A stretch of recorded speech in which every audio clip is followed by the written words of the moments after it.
নমস্কার। আপনার যদি তুলা রাশি হয় কিংবা যদি তুলা লগ্ন হয় তাহলে আজকের এই পর্বটা আপনার জন্য খুবই গুরুত্বপূর্ণ। একটু বিশেষ আলোচনা আজকের পর্বে আমি করব। বিশেষ এই কারণেই বলছি কারণ কি মঙ্গলের ট্রানজিট প্রত্যেক ব্যক্তির জীবনে একটা গুরুত্বপূর্ণ প্রভাব রাখে। কারণ কি মঙ্গল প্রত্যেক ব্যক্তির জীবনে দুটো ঘরকে দেখে। আপনার হরোস্কোপে বা আপনার ন্যাটাল চার্টে দুটো ঘরকে দেখছে। যেমন তুলা রাশি বা তুলা লগ্ন যদি আপনার হয় তাহলে সেক্ষেত্রে আপনার দ্বিতীয়পতি এবং সপ্তমপতি মঙ্গল।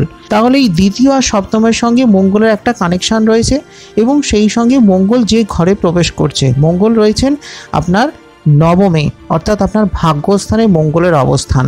এই মঙ্গলের নবমে অবস্থানের ফলে কিছু বিশেষ প্রভাব আপনার জীবনে আসবে। অর্থাৎ আপনার ভাগ্যস্থানে মঙ্গল যখন তিনি খুব এনার্জাইজড অবস্থায় যখন রয়েছেন, অর্থাৎ তার সক্রিয়তা যখন তুঙ্গে, কারণ মিথুন রাশির তত্ত্ব হলো বায়ুতত্ত্ব আর মঙ্গলের তত্ত্ব হলো অগ্নিতত্ত্ব। ফলে বায়ুতত্ত্বের ঘরে যখন মঙ্গল প্রবেশ করলেন, ফলে সেক্ষেত্রে মঙ্গলের যে আগুনের তীব্রতাটা, তার এনার্জিটা কোথাও আরেকটু বৃদ্ধি পেয়ে যাচ্ছে। ফলে সেক্ষেত্রে ভাগ্যস্থানে অতিরিক্ত এই সক্রিয় মঙ্গল তিনি আপনার এই দুটো ঘরের অধিপতি, আবার সেই সঙ্গে আপনার রাশি বা লগ্ন সাপেক্ষে তিনটি মেজর ঘরে দৃষ্টি দিচ্ছেন। এবং সেই সঙ্গে আরও একটি বড় বিষয় হলো যে ঘরে ওনার দৃষ্টি থাকছে তার মধ্যে দুটো ঘরে কিন্তু বৃহস্পতিরও দৃষ্টি থাকছে। বৃহস্পতি কিন্তু আপনার অষ্টমে মারকে রয়েছেন, তো তিনি ষষ্ঠপতি হয়ে অষ্টমে রয়েছেন মারকে, এবং তিনিও দৃষ্টি দিচ্ছেন দুটো জায়গায়। আবার সেই দুটো জায়গায় মঙ্গলের দৃষ্টি রয়েছে। আবার এই মুহূর্তে শনিদেবও কিন্তু তিনি বক্রী হয়ে আপনার পঞ্চমে অবস্থান করছেন, যিনি আপনার চতুর্থ ঘরেরও ফল দিচ্ছেন। তাহলে কি প্রভাব তৈরি করবে? মঙ্গল আপনার নবমে আগামী 20 অক্টোবর অবধি কিন্তু থাকছেন। এই সময়ের মধ্যে কিছু বিশেষ পরিবর্তন আপনার জীবনে, আপনার কর্মে, আপনার অর্থনৈতিক ক্ষেত্রে, আপনার কর্মজীবনে, আপনার ব্যবসা বাণিজ্যে বা আপনার প্রেম দাম্পত্য জীবনের সব ক্ষেত্রেই একটা বিশেষ পরিবর্তন, বিশেষ প্রভাব আনতে চলেছে বা আসতে চলেছে। সেটা কি, কেন, কিভাবে হচ্ছে এবং তার ফল কি কি ইত্যাদি যাবতীয় গুরুত্বপূর্ণ তথ্য নিয়ে হলো আমার আজকের আলোচনা।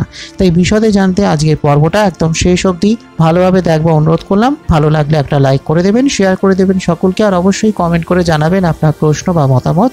সেই সঙ্গে অ্যাস্ট্রো আয়ুষ চ্যানেলে যদি আজ আপনি প্রথম হন তাহলে চ্যানেলটিকে এখনই সাবস্ক্রাইব করে পাশের বেল আইকনটা ক্লিক করে রাখুন। ফলো, লাইক করতে ভুলবেন না অ্যাস্ট্রো আয়ুষ ফেসবুক পেজ, যাতে আমার আগামী সমস্ত ভিডিওর নোটিফিকেশন সবার আগে আপনার কাছে পৌঁছয়। তাহলে কি দাঁড়াচ্ছে, মঙ্গল আপনার দ্বিতীয়পতি এবং সপ্তমপতি, যেটা আগেই বললাম। এবার দ্বিতীয় ঘরটার ভূমিকা কি? দ্বিতীয় ঘর হয়ে গেল আপনার ধনস্থান, আপনার প্রপার্টির জায়গা।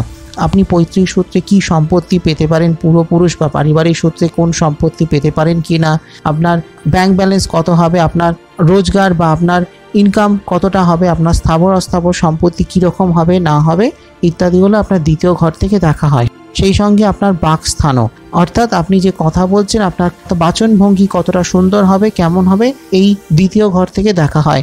অন্য দিক থেকে সপ্তম ঘর হয়ে গেল আপনার প্রেম, ভালোবাসা, দাম্পত্য জীবনের জায়গা। সেই সঙ্গে আপনার ব্যবসার জায়গা, কর্মের জায়গা, আপনি কী ধরনের কাজ করবেন, কোন ধরনের কাজে আপনার উন্নতি আছে, আপনার কর্মে কতটা ব্যাপ্তি হতে পারে, কতটা সাকসেস আপনি পেতে পারেন, এই অনেক কিছুই কিন্তু সপ্তম ঘর থেকে দেখা হয়। তো সেই কারণে আপনার এই দ্বিতীয় আর সপ্তমের মধ্যে একটা খুব কম্বিনেশন বা কানেকশন তৈরি করছে মঙ্গল। অর্থাৎ আপনার কর্ম ও অর্থ এই দুটো ক্ষেত্রেই দেখছে মঙ্গল। এবার কি হচ্ছে না, এই ধনপতি ও সপ্তমপতি মঙ্গল তিনি নবমে, অর্থাৎ আপনার ভাগ্যস্থানে অবস্থান করছেন। ভাগ্য অর্থাৎ নবম, এবার নবম স্থান হয়ে গেল আপনার পিতা ধর্ম ভাগ্য। এবার নবম স্থানে যখন তিনি প্রবেশ করছেন, ফলে সেক্ষেত্রে এই দুটো ঘরে আপনি সবসময় লাখ বা ভাগ্যের সহায়তা পাবেন। এটা হলো সহজ হিসেব। অর্থাৎ মঙ্গলের যেহেতু মিথুন রাশির ঘরে প্রবেশ হলো এবং মিথুন রাশির তত্ত্ব হলো বায়ুতত্ত্ব আর মঙ্গলের তত্ত্ব হলো অগ্নিতত্ত্ব। এবার তাহলে কি দাঁড়াচ্ছে, মঙ্গলের সক্রিয়তা কোথাও বৃদ্ধি পাচ্ছে, মঙ্গলের এনার্জিটা কোথাও বেড়ে যাচ্ছে। কারণ কি, যেহেতু আগুন বায়ুর সংস্পর্শে আসছে, ফলে সেক্ষেত্রে এই দুটো ঘরের ওপর পরোক্ষে প্রত্যক্ষে একটি প্রভাব সৃষ্টি হচ্ছে। ফলে সেক্ষেত্রে আপনার কর্মজীবনে একটা স্বাভাবিকভাবে একটা উন্নতি, একটা অগ্রগতি বা একটা ইনক্রিমেন্ট তৈরি করবে। আপনি চাকরি করলে সেখানে আপনার ইনক্রিমেন্ট হবে বা আপনার পদোন্নতি হতে পারে, বা ধরুন ব্যবসা করছেন সেই ব্যবসাটা আরও ভালো হবে। ব্যবসায়ী বা ফ্রিল্যান্স যারা কাজ করছেন তাদের জন্য কিন্তু খুব ভালো সময়, কারণ কি সেক্ষেত্রে ক্রমশই উন্নতি হওয়া সম্ভব। ব্যবসায়ীদের জন্য ভালো সময়, বা ধরুন আপনি চাকরির চেষ্টা করছেন, চাকরির জন্য অ্যাপ্লাই করছেন, চাকরির জন্য কোথাও ইন্টারভিউ দিচ্ছেন, চাকরির জন্য পরীক্ষা দিচ্ছেন, আপনি কিন্তু সেই পরীক্ষাটা বা সেই ইন্টারভিউতে আপনি সফল হতে পারেন বা আপনার চাকরি আসতে পারে, চাকরি হতে পারে। বা ধরুন আপনি ব্যবসা করছেন, সেই ব্যবসাটাকে আরও বাড়াতে পারেন, আপনার ব্যবসা আরও উন্নতি হবে, ব্যবসার ক্ষেত্রটা আরও পজিটিভ হবে, আরও সুন্দর হয়ে উঠবে, সপ্তম ক্ষেত্রটা আরও স্ট্রং হবে। সেই সঙ্গে আপনার প্রেম জীবন, দাম্পত্য জীবন সেগুলো অনেক বেটার হবে। ধরুন আপনি বিয়ে করতে চাইছেন, তাহলে আপনার বিয়ে হতে পারে, বিয়ের চেষ্টা করছেন, বিয়ের জন্য সম্বন্ধ করছেন, ভালো জীবনসঙ্গী আপনি পেতে পারেন। বা ধরুন কাউকে ভালোবাসেন, তাহলে সেক্ষেত্রে আপনার ভালোবাসার জায়গাটা আরও ভালো হবে, সেই প্রেম ভালোবাসার জায়গাটা আরও ভালো হবে, বা আপনার প্রেম ভালোবাসা বিয়ে অবধিও পৌঁছতে পারে। এবং সেই সঙ্গে যেহেতু ধনপতি মঙ্গল, ফলে আপনি ধনবান হবেন, আপনার অর্থনৈতিক ক্ষেত্র আরও ভালো হবে, আপনি পৈতৃক সূত্রে বা পারিবারিক সূত্রে কিছু ধনসম্পদ পেতে পারেন, বা পৈতৃক কোনো সম্পত্তি নিয়ে কোনো প্রবলেম চলছে, কোনো আইনি মামলা মকদ্দমা কিছু প্রবলেম হচ্ছে, তাহলে সেই প্রবলেমগুলো কেটে যেতে পারে। এবং সেই সঙ্গে আপনার ব্যাংক ব্যালেন্স বাড়বে, আপনার সঞ্চয় বাড়বে, আপনার রোজগারটা বাড়বে স্বাভাবিকভাবেই, এবং আপনার সঞ্চয়টাও বাড়বে, এবং সব মিলিয়ে আপনার অর্থনৈতিক ক্ষেত্রটা সেটা আরও বেটার হবে। সেই সঙ্গে আপনার কিছু প্রপার্টি, কিছু ধনসম্পদ সেগুলো কিন্তু আপনি পেতে পারেন। এবং সেই সঙ্গে মঙ্গল যেহেতু নবমে রয়েছে, ফলে সেক্ষেত্রে ভাগ্য উন্নতি হবে। এবং প্রত্যেক মানুষের জীবনেই ভাগ্য উন্নতির দরকার হয়, ভাগ্যের সহায়তা প্রাপ্তি প্রত্যেক মানুষের জীবনেই দরকার। সে আপনি একজন গৃহবধূ হতে পারেন, বা আপনি একজন প্রফেশনাল কোনো ব্যক্তি হতে পারেন, আপনি চাকরি ব্যবসা কিছু হোয়াটএভার কিছু আপনি করতে পারেন, বা আপনি একজন রিটায়ার্ড পারসন হতে পারেন, বা আপনি একজন স্টুডেন্ট হতে পারেন। আপনি যে ক্ষেত্রে যেখানেই থাকুন না কেন, ভাগ্য কিন্তু আপনার সহায়ক হবে, এবং এক্ষেত্রে কিন্তু আপনি অনেক দিক থেকেই সফলতা লাভ করতে পারবেন। আপনার কর্মে আপনি ভাগ্যের সহায়তা পাবেন। এবার কি হচ্ছে না, মঙ্গল নবমে বসে মোট 3টে জায়গায় দৃষ্টি দিচ্ছে। কোন 3টে জায়গায় দৃষ্টি দিচ্ছে? প্রথম দৃষ্টি পড়ছে আপনার চতুর্থ ঘরে গিয়ে, যেটা হয়ে গেল আপনার পরিবারের জায়গা, সেই সঙ্গে আপনার ডিজায়ারের জায়গা, ছোটোখাটো মানুষের জীবনে যে স্বপ্ন ইচ্ছে থাকে সেই স্বপ্ন পূরণের জায়গা, মাতৃস্থান। তো সেখানে যখন দৃষ্টি পড়ছে সেটা কিন্তু অবশ্যই পজিটিভ। এবং এই পজিটিভ দৃষ্টিটার জন্য কি হচ্ছে না, আপনার পারিবারিক জীবনে একটা সুপ্রভাব থাকবে, আপনার প্রেম বা আপনার দাম্পত্য জীবনে একটা ভালো প্রভাব থাকবে, এবং সেই সঙ্গে আপনার যদি কোনো ইচ্ছে বা কোনো স্বপ্ন থাকে সেই স্বপ্ন কিন্তু পূরণ হতে পারে। বা আপনার ধরুন সন্তান আছে, তিনি পড়াশুনো করছেন, তার জন্য কিন্তু এটি একটি ভালো দিক তৈরি করবে, সেদিকেও কিন্তু একটা ভালো প্রভাব তার উপরও পড়বে। সেই সঙ্গে আপনার পারিবারিক সূত্রে কিছু ধনসম্পদ বা মায়ের দিক থেকে, মামার বাড়ির দিক থেকে কিছু প্রপার্টি আপনার কিছু প্রাপ্তি হতে পারে। এটা হলো একটা পজিটিভ সাইড। সেই সঙ্গে কি হচ্ছে না, আর একটা দৃষ্টি পড়ছে আপনার তৃতীয় ঘরে গিয়ে, যেটা হয়ে গেলো আপনার ভাই বোনের জায়গা, আপনার পরাক্রম ভাব, সেই সঙ্গে আপনার কমিউনিকেশনের জায়গা, আপনার আয়ু স্থান। তো সেখানে যখন এই দৃষ্টি পড়ছে সেটা কিন্তু অবশ্যই ভালো, এবং কোন কোন দিক থেকে, বহুভাবেই ভালো। এবং সেটা কোন কোন দিক থেকে ভালো? প্রথম কথা হলো আপনার শরীর স্বাস্থ্য ভালো থাকবে, আপনার শরীরে যদি কোনো সমস্যা থাকে, এনার্জির অভাব থাকে, বা কোনো প্রবলেম যদি থাকে, দীর্ঘদিন ধরে হয়তো আপনি কোনো রোগের দ্বারা আক্রান্ত, তাহলে কিন্তু সেই রোগ বা সেই অসুস্থতা কেটে যাবে। সেই সঙ্গে আপনার ভাই বোনের সঙ্গে একটা ভালো রিলেশন থাকবে, যদি আপনার ভাই বোন থাকেন তাদের সঙ্গে একটা সুন্দর সম্পর্ক থাকবে, এবং সেই সঙ্গে আপনার কমিউনিকেশান বাড়বে, অনেকের সঙ্গে আপনার পরিচিতি বাড়বে, আপনার পপুলারিটি বাড়বে। আপনি যদি কোনো নোন ফেস হন, পপুলার ফেস হন, তাহলে সেক্ষেত্রে আপনার পরিচিতি আরও বৃদ্ধি পাবে। বা আপনি এমন কোনো কাজ করলেন যে কাজের জন্য মানুষের প্রশংসা, মানুষের সহায়তা, সেগুলো কিন্তু আপনি লাভ করবেন। তো এই ব্যাপারগুলো কিন্তু আপনার জীবনে তৈরি হতে পারে, যেহেতু তৃতীয় ঘরে এনার এই দৃষ্টিটি পড়ছে। এবং সেই সঙ্গে আপনার এনার্জি সেটাও আরও বাড়বে, আপনি আরও ভালো কাজ করতে পারবেন। যে কাজটা আপনি করছেন সেই কাজে আপনি আপনার এনার্জি, আপনার এফার্ট, আপনার পরিশ্রম আপনি সঠিকভাবে দিতে পারবেন, এবং সেখান থেকে একটা ভালো ফলও কিন্তু আপনি পাবেন, যেহেতু নবমে বসে সপ্তম দৃষ্টি আপনার তৃতীয় ঘরকে দিচ্ছে। এবার সেই সঙ্গে কি হচ্ছে না, আর একটা দৃষ্টি পড়ছে আপনার দ্বাদশে গিয়ে।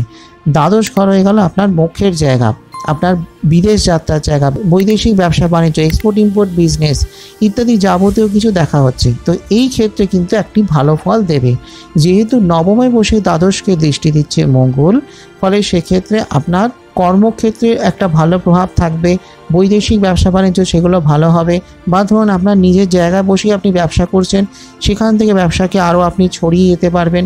সেটা হতে পারে আপনার অন্য কোনো রাজ্যে, অন্য কোনো ডিস্ট্রিক্টে, বা অন্য কোনো দেশে। সেই সঙ্গে আপনার এক্সপোর্ট ইম্পোর্ট বিজনেস যদি করেন সেগুলো ভালো হবে। বা ধরুন এমন কোনো কাজ করছেন যেখান থেকে হয়তো ফরেন মানি আসছে, সেগুলো আরও ভালো হবে।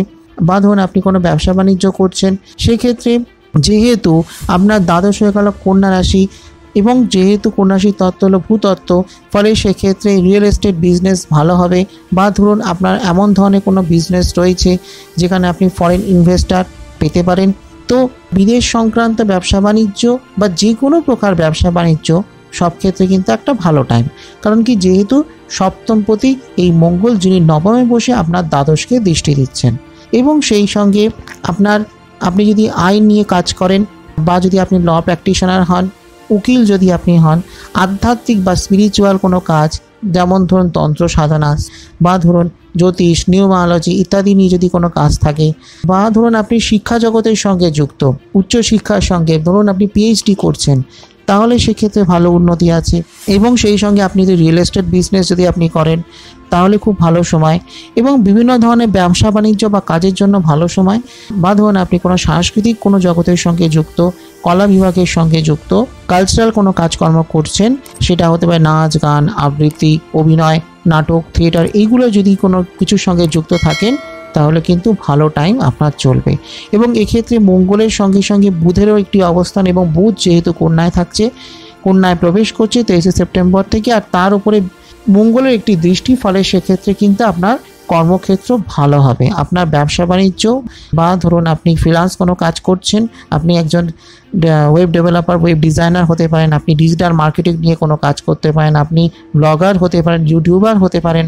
তো এই ধরনের কাজে কিন্তু ভালো উন্নতি আছে, ভালো টাইম কিন্তু আপনার কর্মক্ষেত্রে আছে, এবং আপনি ভাগ্যের সহায়তা পাবেন এবং বহু দিক থেকে আপনি কিন্তু সাকসেস হবেন। হয়তো দীর্ঘদিন ধরে একটা কাজ করছেন, হয়তো কোনোভাবে সেটা সাকসেস হচ্ছে না, নানানভাবে প্রবলেম আসছে, নানান রকম অবস্ট্রাকশান আসছে, নানান রকম প্রবলেম হচ্ছে। সেই প্রবলেম, সেই অবস্ট্রাকশান, সেই সমস্যাগুলো কিন্তু এবার কেটে যাবে এবং আপনার টাইম কিন্তু এবার ভালো হবে। এবং সেই সঙ্গে যেটা হলো, আপনার মধ্যে সাহস বাড়বে, আপনি সাহসের সঙ্গে এগিয়ে যেতে পারবেন এবং যে কোনো প্রতিযোগিতায় আপনি সাকসেস হতে পারবেন। আপনি যদি একজন শিক্ষার্থী হন, স্টুডেন্ট হন, তাহলেও আপনার জীবনে প্রতিযোগিতা আছে, সেটা স্কুল কলেজ লেভেলেও হতে পারে, ইউনিভার্সিটি লেভেলেও হতে পারে, বা ধরুন যে সমস্ত কম্পিটিটিভ যে সমস্ত এক্সাম হয়, সেটা হতে পারে ল, বা সেটা হতে পারে ম্যানেজমেন্ট ইত্যাদি যে সমস্ত প্রতিযোগিতামূলক পরীক্ষা হয়, বা ধরুন চাকরির যে সমস্ত প্রতিযোগিতামূলক পরীক্ষা হয়, সেই পরীক্ষাগুলো কিন্তু আপনি সাকসেস পেতে পারেন। সেই সম্ভাবনা, সেই প্রবণতা কিন্তু আছে। আবার আপনি যদি কোনো কর্মক্ষেত্রে থাকেন, সেখানেও কিন্তু প্রতিযোগিতা থাকে। আপনি চাকরি করলে সেখানেও কিছু প্রতিযোগিতা থাকে, ব্যবসা করলে দেখবেন আপনার অন্যান্য কিছু ব্যবসায়ী থাকে যারা সেই সেম ধরনের ব্যবসা বাণিজ্য করছে, সেখানেও প্রতিযোগিতা থাকে। বা ধরুন আপনি ফ্রিল্যান্স কোনো কাজ করছেন, সেখানেও কিন্তু সেই একই বিষয়ের ওপর ফ্রিল্যান্স কাজ আরও অন্যান্য অনেকে করছে, তাদের থেকে আপনি কয়েক কদম আগে এগিয়ে থাকবেন। এই ব্যাপারটা হচ্ছে কিন্তু মঙ্গলের জন্য। মঙ্গলের এই টাইমটাকে আপনার কাজে লাগাতে হবে। মঙ্গলের এক্সেলেন্ট একটি জায়গা, মঙ্গল যেখানে নবমে আপনার ভাগ্যস্থানে এবং মিথুনে অবস্থান করছে, এবং যেহেতু মিথুন রাশির অধিপতি বুধ, তিনি যেহেতু আপনার দ্বাদশে অবস্থান করছেন, ফলে অতীব শুভ একটি ক্ষেত্র, সক্ষেত্রী বুধের অবস্থান, ফলে আপনার কর্মক্ষেত্রে কিন্তু বেশ একটা উন্নতি আছে। এবার কি হচ্ছে না, সেই সঙ্গে বৃহস্পতি একটি ভূমিকা রয়েছে। বৃহস্পতি কি করছে, বৃহস্পতি আপনার ষষ্ঠপতি অষ্টমে রয়েছে, ফলে একটি বিপরীত রাজ্য গঠন করছে। খুব এক্সেলেন্ট একটি ক্ষেত্র। বৃহস্পতি কিন্তু আপনাকে এবার ফলাফল দিতে শুরু করবেন, অসামান্য রেজাল্ট বৃহস্পতি দেবেন। কিন্তু এখানে বিচার্য বিষয় হলো, বৃহস্পতি কিন্তু দুটো ক্ষেত্রে দৃষ্টি দিচ্ছেন। একটি দৃষ্টি দিচ্ছেন আপনার কন্যায়, যেটা হয়ে গেল আপনার দ্বাদশে, অন্য একটা দৃষ্টি দিচ্ছেন আপনার মকরে, যেটা হয়ে গেল আপনার চতুর্থ ঘরে। ফলে কি হচ্ছে না, বৃহস্পতি ও মঙ্গল এনারা অষ্টম ও নবমে থেকেও এনাদের দৃষ্টি কিন্তু আপনার দ্বাদশে ও চতুর্থ ঘরে গিয়ে পড়ছে। ফলে সেক্ষেত্রে আপনার বহুবিধ উন্নতি কিন্তু এই দুটো ঘর থেকে উঠে আসবে। সেটা আপনার কিছু ইচ্ছে স্বপ্ন পূরণের হোক, সেটা হতে পারে আপনার কর্মজীবনের হোক, সেটা হতে পারে আপনার পারিবারিক জীবনে হোক, বা আপনার কোনো ধনসম্পদ প্রাপ্তির ক্ষেত্রে হোক, আর্থিক শ্রীবৃদ্ধির ক্ষেত্রে হোক, যে কোনো প্রকার দিক থেকে একটা ভালো রেজাল্ট উঠে আসবে এই দৃষ্টির জন্য, বৃহস্পতি ও মঙ্গলের মিলিত দৃষ্টির জন্য। এবং সেই সঙ্গে আপনার চতুর্থপতি ও পঞ্চমপতি তিনি যেহেতু পঞ্চমে গিয়ে বক্রী হয়ে আছেন, অর্থাৎ শনিদেব তিনি বক্রী হয়ে থাকার জন্য তিনি চতুর্থ ঘরের ফল দেবেন এবং পঞ্চম ঘরেরও ফল দেবেন। ফলে সেক্ষেত্রে বক্রী গ্রহ শনিদেব চতুর্থ ঘরে ফল দিচ্ছেন, আর সেই চতুর্থ ঘরের ওপর মঙ্গল বৃহস্পতির দৃষ্টি, ফলে আরও সুন্দর একটি ফলাফল কিন্তু আপনি পেতে শুরু করবেন। আপনার টাইমটা কিন্তু ধীরে ধীরে এবার পরিবর্তন হতে শুরু করবে। এই সেপ্টেম্বর মাস থেকে সেপ্টেম্বরের এন্ড থেকে আরও টাইমটা বেটার হবে, কারণ কি মঙ্গল যেহেতু মৃগশিরা নক্ষত্রে প্রবেশ করবে তখন সময়টা আরও বেটার হবে। মঙ্গলের নিজের নক্ষত্র হলো মৃগশিরা নক্ষত্র, ফলে সেক্ষেত্রে আরও বেটার একটা টাইম আসবে এবং আপনার কর্মক্ষেত্র, আপনার অর্থনৈতিক ক্ষেত্র, বহু ক্ষেত্রেই কিন্তু একটা ভালো সফলতা প্রাপ্তি হবে। স্টুডেন্টদের জন্য, পড়ুয়াদের জন্য অত্যন্ত শুভ সময়, বা ধরুন আপনি বিয়ে করতে চাইছেন তাহলেও একটা ভালো সময়, বা শরীর স্বাস্থ্যের দিক থেকে একটা ভালো সময় থাকবে। কর্মজীবনের জন্য, ব্যবসা বাণিজ্য বা যে কোনো প্রকার কাজের জন্য খুব ভালো সময়। আবার ধরুন আপনি আধ্যাত্মিক কোনো কাজ করছেন, আপনি পৌরোহিত্য করছেন বা স্পিরিচুয়াল যে কোনো প্রকার কাজ করছেন, তাহলে কিন্তু খুব ভালো সময় আপনার চলবে। বহু দিক থেকে বহুভাবে আপনি উন্নতি লাভ করতে পারবেন, তবে হ্যাঁ, সময়টাকে অবশ্যই সঠিকভাবে কাজে লাগাতে হবে। তো এটাই ছিল আমার আজকে অতি সংক্ষিপ্ত আলোচনা। ভালো লাগলে একটা লাইক করে দেবেন, শেয়ার করে দেবেন সকলকে, আর অবশ্যই কমেন্ট করে জানাবেন আপনার প্রশ্ন বা মতামত। সেই সঙ্গে অ্যাস্ট্রোহাউস চ্যানেলটিকে সাবস্ক্রাইব করে পাশের বেল আইকনটা ক্লিক করে রাখুন। ফলো, লাইক করতে ভুলবেন না অ্যাস্ট্রোহাউস ফেসবুক পেজ, যাতে আমার আগামী ভিডিওর নোটিফিকেশন সবার আগে আপনার কাছে পৌঁছয়। আসছি খুব শীঘ্রই আগামী পর্বে আরও কিছু নতুন তথ্য নিয়ে। ততক্ষণের জন্য নমস্কার।